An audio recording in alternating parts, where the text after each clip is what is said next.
The unspoken truth, when their dislike is a reflection, not your action. Have you ever felt the sharp, confusing sting of someone's disdain, replaying your actions endlessly, wondering what you did to deserve it? You analyze conversations, scrutinize your behavior, and bathe in self-doubt, trying to find the misstep that caused the rift. What if the key to unlocking this pain isn't in your actions, but in a profound, often invisible, psychological truth? What if their reaction has almost nothing to do with you, and everything to do with the unhealed parts of themselves that your very presence inadvertently illuminates? This is a challenging but liberating concept.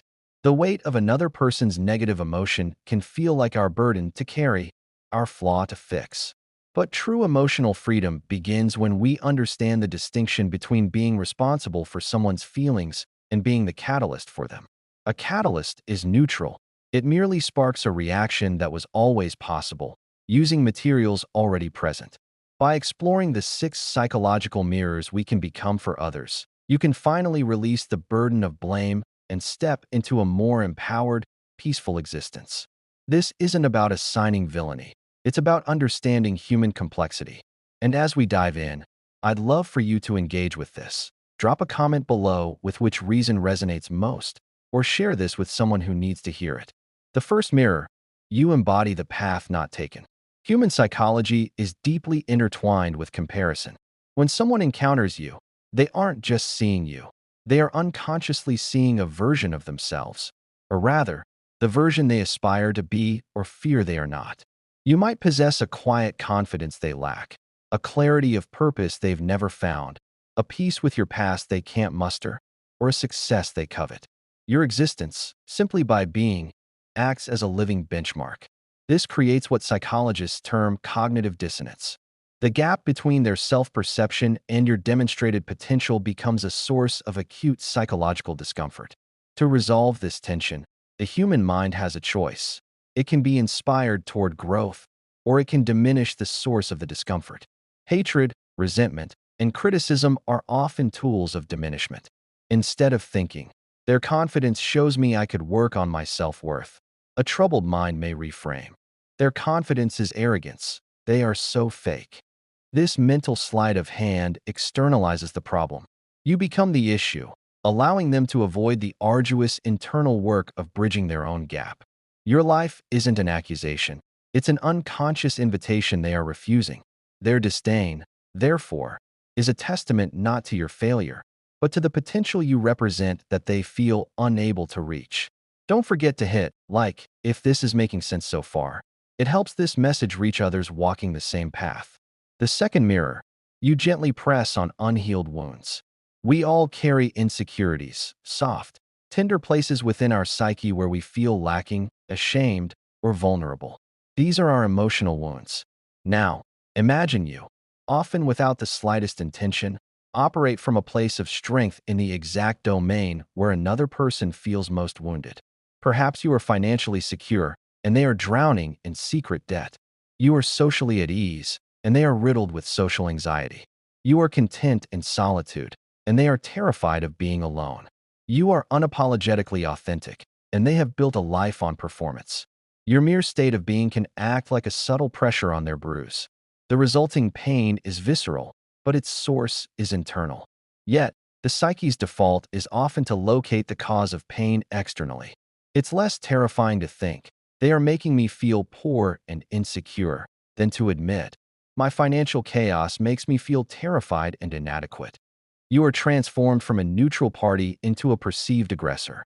The hate directed at you is actually a misguided scream of pain from their own unaddressed injury. The intensity of their reaction is frequently proportional not to your action, but to the depth of their unhealed wound. The third mirror, you possess a coveted prize. This is the ancient, thorny emotion of envy, often masquerading as moral superiority or contempt. Envy is distinct from jealousy. Jealousy fears losing what one has, while envy is pained by someone else having what one desires. When you possess an attribute, relationship, achievement, or inner state that another person deeply wants but feels incapable of attaining, envy can curdle into resentment. Admitting envy feels shamefully small. It's an admission of wanting and lacking. To preserve a sense of self-esteem, the envious mind must reconstruct the narrative. It dismantles your worthiness to soften the sting of their own desire. The narrative becomes, they didn't earn that. Attempts to dim your radiance are not about you. They are a frantic effort to preserve a familiar, albeit painful, identity. Your joy is not an insult, but it's perceived as one because it invites a self-reckoning they are determined to avoid. Integrating this knowledge, from burden to boundaries. Understanding these 6 mirrors is not an exercise in labeling others as toxic or narcissistic, though patterns of control and envy can certainly align with those traits. It is an exercise in radical detachment. It allows you to see the behavior as a system of communication, one that speaks volumes about the speaker's internal world and says remarkably little about your worth. Your task shifts from "how can I fix this?" or "what did I do wrong?" to "how will I protect my peace given this person's limitations?" 1. Practice detached observation. When met with hostility or subtle resentment, pause. Instead of personalizing it, ask yourself, which mirror might I be holding up right now? Is this about my action or about a trigger within them? 2. Solidify your internal validation. The more you source your worth, joy, and sense of reality from within, the less power these external reactions have to destabilize you. Their criticism becomes data about them, not truth about you. 3. Set boundaries with calm clarity. You cannot stop someone from feeling envy or regret, but you can control your exposure to their toxic expressions of it. Boundaries are not punishments. They are declarations of what you will do to protect your energy. I won't discuss my personal life with you if it's going to be met with disrespect, or simply limiting contact are acts of self-preservation. 4. Release the need for universal likability. The goal is not to be hated, but to accept that living authentically, joyfully, and successfully will inevitably create friction with those who are not on that path. Being universally liked often requires becoming a mirror that reflects back only what others want to see, a hollow, exhausting existence. 5. Cultivate compassion. From a distance, this is the advanced step. You can understand that a person attacking your happiness is likely in profound pain without allowing them access to you. This compassion is for your own peace, to free you from the bitterness of taking their behavior personally. This is a conversation we need to keep having. Let me know in the comments. Have you recognized yourself in any of these mirrors for others? Or have you seen these dynamics play out around you? Final reflection. Your responsibility is to your own truth.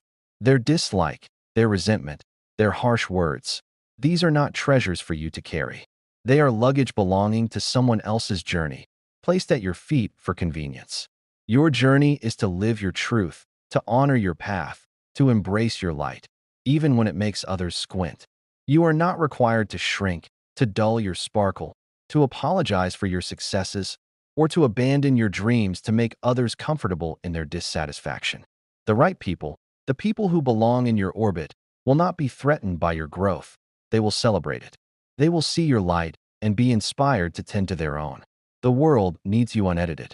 It needs your authentic confidence, your hard-won joy, your pursued dreams, and your unwavering boundaries. Let the reactions of others be a diagnostic tool, not a definition. Your life is not an error to be corrected for someone else's comfort. It is a masterpiece in progress. Keep painting. If this exploration of psychological dynamics and self-liberation resonated with you, make sure you're part of this community. Subscribe for deep dives into the patterns that shape us. Hit that like button to amplify these messages, and share your thoughts and experiences below. Let's build a space of understanding, not blame.